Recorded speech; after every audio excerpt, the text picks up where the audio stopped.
Yo! Good day mga idol! Ngayon ay nandito naman tayo sa ating munting ibunan. Ngayon mga idol, mayroon akong ilelekban doon sa aking mga alaga, mga painakay ko doon. Samahan niyo ako mga idol at papakita ko sa inyo kung paano ako maglagay ng singsing sa ating mga alaga. Let's go! Yo mga lods! Nandito yung ating painakay sa loob ng nest box na to. Dalawang mga Lutino Opaline ang nandito sa loob mga idol. Kaya silipin natin. Yun. Kukunin ko lang yung aking mga kargada mga lods. Kaya natin dyan. Grabe yung init ngayon mga lods.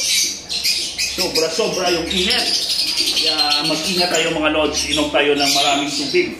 At huwag tayong magbababad sa ilalim ng araw.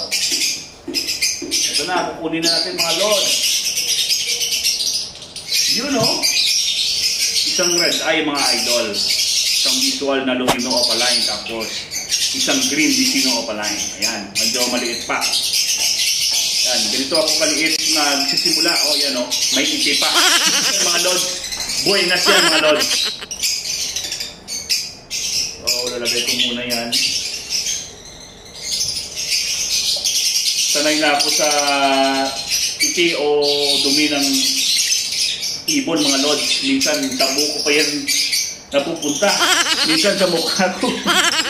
pag pinamalas mga lods, diretso sa mukha ko yan. So okay lang yan. Ganun talaga yung buhay ng mag-ibon. Ito mga lods ay alanganin pa ito ilagban. So medyo maliit pa. Tignan nyo yung paa. Ayan o. Medyo maliit pa. So balik ko muna ito. Itong isa lang yung ilagban natin. Pero napakagandang ibon. Tignan nyo. Visual na red eye. Red eyes. Yan. Red eyes yan mga lods. Tapos busog na busog. Itik na itik yung butsik. Ibig sabihin na napakaganda magpakain ng ating breeder sa loob. Yan. Kinakagat pa ako. Tapos ito naman yung ating green Vicino na Opaline. Ito yung tinatawag na yellow bulls mga idol. Kita nyo na yellow yung mga palapas na mga balahibo pati sa pakpak niya. Ayan. Tapos itong paan niya mga lods ay pwede na ito ilegban sa 4.5 mm na legban mga lods. Actually, February 29 ito lahat. So March 11 ngayon, 11 days old. Dito na ako nagsisimula mga lods. 10 days to 14 days old ako nagsisimula maglegban. Ganun lang. Kuha ako dito ng ito, lalagay natin black na legban. Ito mga lods, kung makikita niyo yung malaking daliri niya, yung tatlong malalaking daliri, ito yung straight niyo pataas. Yan o. Straight. Yan. Hawakan nyo dan.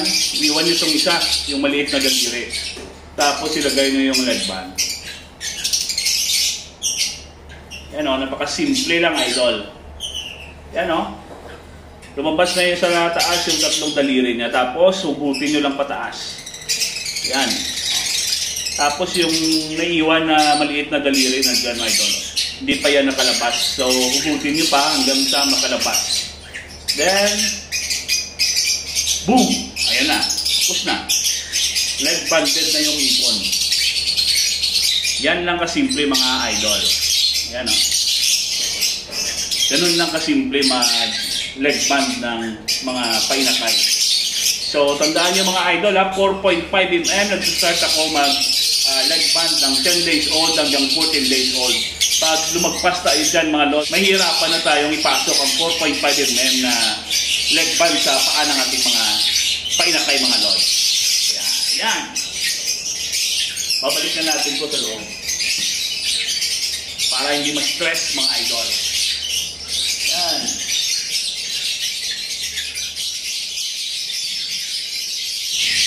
Yun mga lods, napakasimple lang gawin, di ba? Pero kapag newbie ka pa at medyo bago-bago ka pa na nag-aalaga ng mga ganitong klaseng ibon, ay medyo maiilang ka pa idol. Pero kapag nasanay ka na at alam mo na yung gagawin mo, ay chicken na lang sa'yo yan idol. Yan lang muna yung ating video ngayon mga idol. Kaya magkita-kita ulit tayo sa ating susunod na vlog. Ingat kayo palagi mga idol.